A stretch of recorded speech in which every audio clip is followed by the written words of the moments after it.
You know, I don't think that seriously. And I thought about you, Coach, in a positive way when I was thinking about this question. It should always be a positive way. The year in 02, you guys win the Super Bowl in 01. In 02, you guys got off to a really, was it middle of the season that you guys had your slump? Whatever it was. We started off well and then had a pretty significant slump. Had a bad month. And then at the end of the year, you finished really well. 9-7, the tiebreakers why you don't get in. Yep. And I know you felt, man, if you guys had gotten in, you guys were dangerous that year. And I'm sure that offseason, because nobody knew you're going to go to a bunch more Super Bowls, win a bunch more. There's moments and you're like, man, if only this game, if only this drive.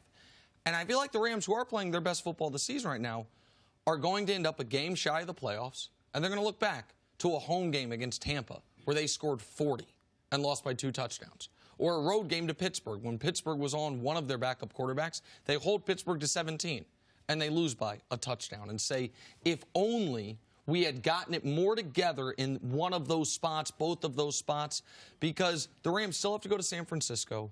I don't think they've solved all their woes. And Minnesota is still ahead of them for that final wild card spot. So, no, I give the Rams credit for not folding. And I mean, and for Jared Goff to bounce back somewhat after the really awful start to his year, and Gurley showing he still has something left. But no, Coach, I don't look at the Rams all of a sudden as some dangerous team because I don't think they're going to be able to get in the tournament. A lot of coaches have struggled with the post-Super Bowl hangover, and Sean McVay's taken a lot of heat recently. Is he a genius? Was that, I forgot, someone said, is he a fraud? How it was phrased.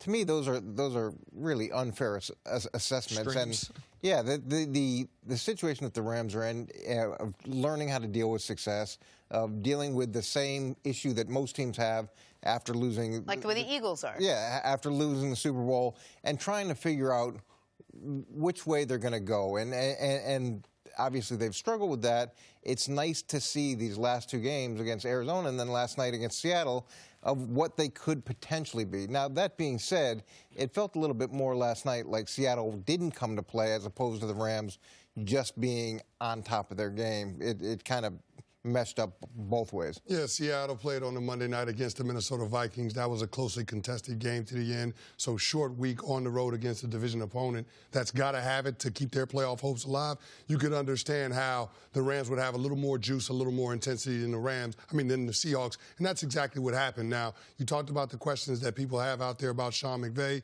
Is he really that good? Is he a fraud? I think those are unfair. But asking those questions about Jared Goff, I think that's absolutely on the board. But the way that he played against Arizona last week and then the way that he played in the first half of this game is what allowed them to put this one to bed early. I mean, the fact that on the first 2 possessions, they drive and score touchdowns. I think it was 8 plays, 75 yards, and then the second drive with 12 plays, 85 yards, and then getting that drive right before the half, touchdown drive. Yep. Explosive play to Tyler Higbee and Cooper Kupp, capped it with the touchdown pass to Cooper Kupp.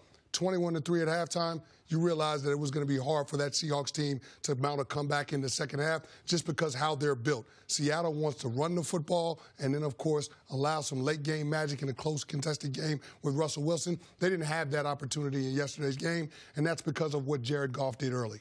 But to your point, then he comes out the first series of the second half and throws the interception for a touchdown. Yep. And to me, that's the chance where you have to really put Seattle away, or at least put it so far out of reach that it should be all but one. And for him to create that opportunity for Seattle to get back into the game, that change in momentum, that's where you don't know who the guy is or who the guy is going to be week in and week out. But, Nick, the Rams were already a bit of an enigma. We weren't really sure who they were. What happened to Seattle yesterday? All right, so I think it's a really good question. I think Canty's point was one I certainly didn't consider when I was picking Seattle, maybe when I was wagering on Seattle, which was how badly did Seattle actually need this game?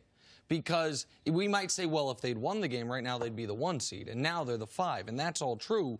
But what's also true is this. If Seattle can handle Carolina and Arizona, which they can, they play, as I was talking about earlier, Week 17 at home against San Francisco to win the division because they'd both be 13-3 and they get the bye. And Seattle also, And, Coach, you've been on this.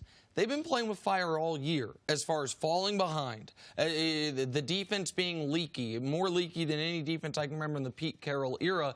They had the league's best record in games where they allowed 25-plus points. I think they were 6-2 in those games. Now that's 6-3. Like, Warren Sharp pointed this out on Twitter, that all year long, I think 11 times they've trailed at some point in the football game. 11 times they've trailed at halftime a bunch of these games. And eventually Russell Wilson's not going to have the magic, and that is the other concern for Seattle. Russell, through the first, 9 games of the year, was like 22 touchdowns, 1 pick, a 119 rating. Unreal, runaway MVP in my mind. Since then, 4 touchdowns, 4 picks, an 83 rating. And I love Russ, but he's come back down to earth the last month, and this game, you could see it in all phases. Yeah, I don't think that Seattle was prepared in any phase. I don't think they came out with the right, or the mentality that I expect. I thought this was going to be an emotional, chippy game. I didn't expect Seattle to come out flat. There's so much at risk or up for grabs right now. You don't expect a team in the situation that Seattle's in to come out flat. That's the last thing I thought we'd see. No, you didn't expect that. I also didn't expect to see the Rams' defensive front be as dominant as they were. I mean, 5 sacks on Russell Wilson, a total of 12 quarterback hits. I mean, that's impressive to see them get after it. I thought the play that sealed it for the Rams in this game was that 3rd and 7 after the missed field goal that the Rams had. Aaron Donald gets a sack when the Seahawks just moved into plus territory, eliminates a drive. They end up ultimately having a punt.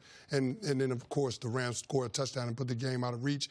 To me, that was the pivotal moment that thwarted any chance that the Seahawks had of trying to put some drives together to get back in that game. But it also speaks to how hard it is in this league to reel off these 5, 6, 7-game winning streaks like Seattle was attempting to do or in the midst of. Like, in the whole league right now, only 2 teams have a winning streak longer than 3. The Tennessee Titans at 4, and it speaks to how impressive Baltimore's been, who's won 9 in a row. Seattle had, won 5 in a row going into this game, some really tough games, some good road games. So it's not that you give them make an excuse, but it's not unreasonable to say they were almost due to lay an egg, even though I didn't see it coming against the Rams. All right. Meanwhile, the Rams got their 5th win in 7 games with and over Seattle at the Coliseum last night. Thanks for watching. Subscribe here to get the latest from the show. Also, be sure to check out more of the best clips from First Things First, or go watch a few segments from our other shows on FS1.